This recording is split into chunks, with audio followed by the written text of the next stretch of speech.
I think that Musk, first of all, I've said this multiple times on air. I'm going to say it again. I think Elon Musk is smarter than me. Hmm. I don't think it's even a close battle. I do think it's possible for Elon to be incorrect.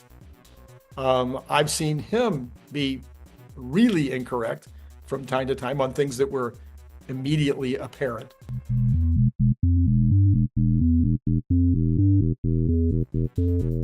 But on this particular case, I really like Bessent's approach better.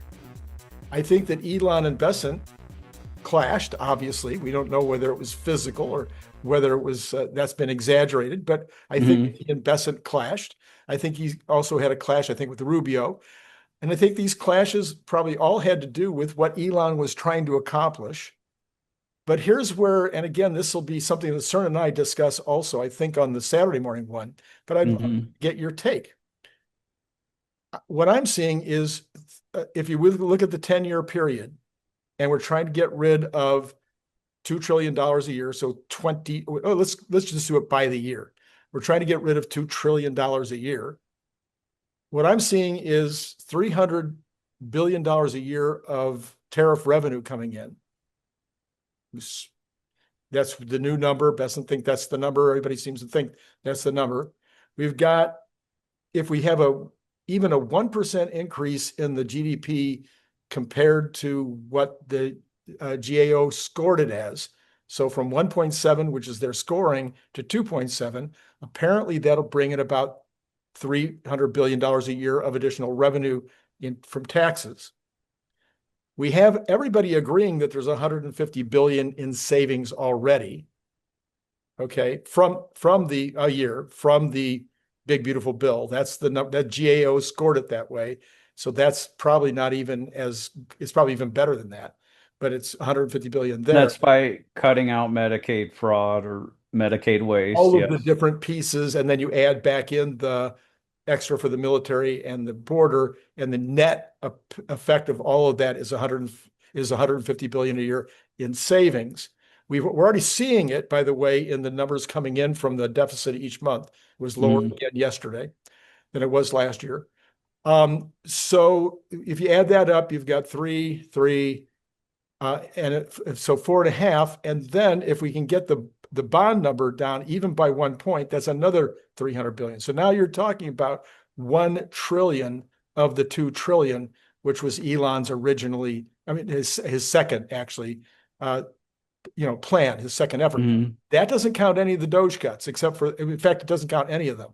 It doesn't count Right. even the 9 billion that was, I think it's been passed by the House now. So I'm sitting here going, that's really a great start. Why not?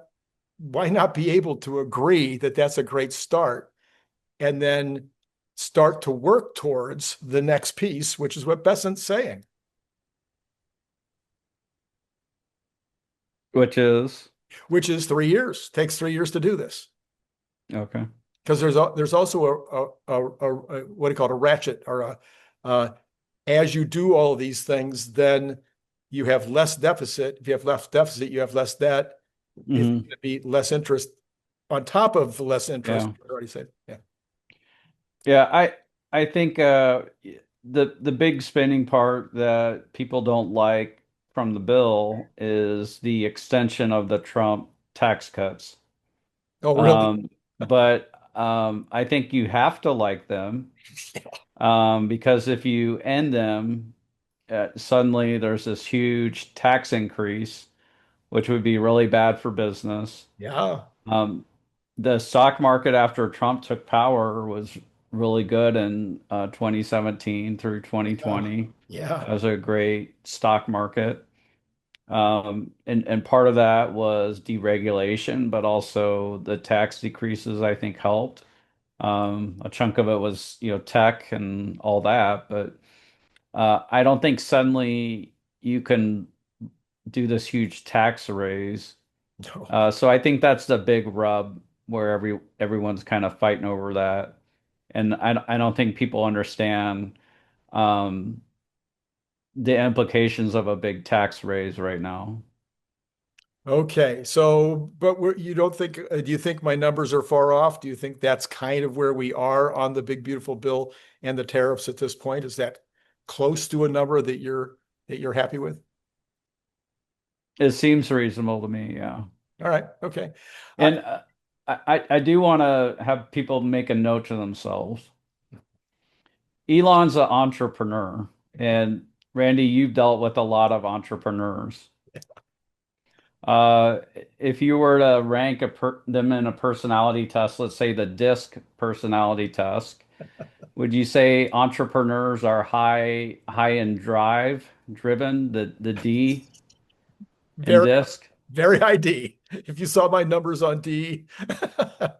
Yeah, so most entrepreneurs, their D on DISC is like Yeah, 100 or like 99, right. typically at least 90. And there's another emotion that goes with drive. And sometimes it gets the better of us. I think you're probably a pretty kind-hearted person in general, but it's rage. It's Oh, anger. Ray. Would you agree with that? Yeah, I think it can be there. I am not inclined towards rage. Uh, I'm happy to report that I'm not inclined. Good.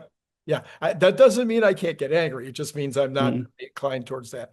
I don't mean you necessarily express it, but Yeah. you feel it internally. Well, there are times, yeah, yeah. I think Elon is first of all, Elon is in a different category when it comes to entrepreneur. I think we can all agree on that. Yeah. I wouldn't have written the book, but and I think it really does have to do with his Asperger's. I really think that his ability to focus is extraordinary. Hmm. And I think that's the key that people, a lot of times, they just don't get it. He's perfectly happy to be by himself, focused on a problem, focused on the mission. And if anything gets in the way of that mission, this is where the rage comes in. If Hmm. anything gets in the way of the mission, it's over, under, around, or if necessary, through. Through. Okay.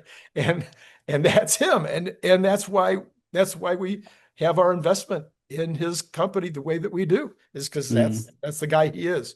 So to expect him to just walk away from his decision after to spend 4 months away from the companies trying to Hmm. help save America, to have him walk away from that with, well, we'll get it done in a couple of years. Hmm.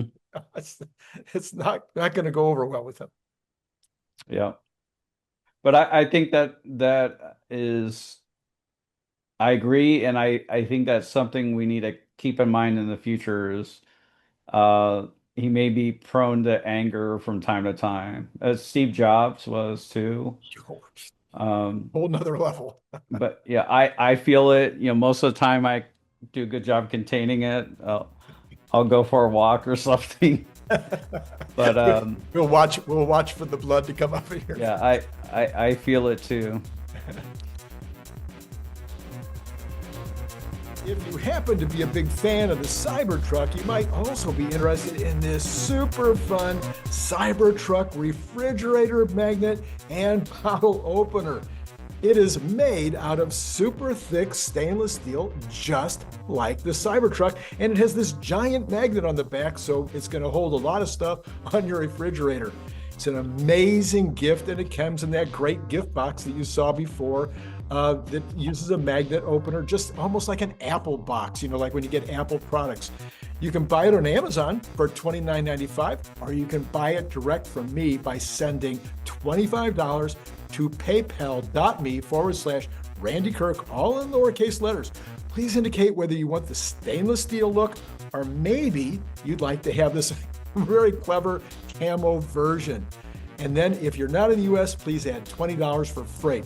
If you'd like more than one, please check the information below to get pricing, as well as all that information I just told you will be repeated in the information below. So once again, think about joining the channel, getting the up-to-date Tesla news every single day. I think you'll be glad you did.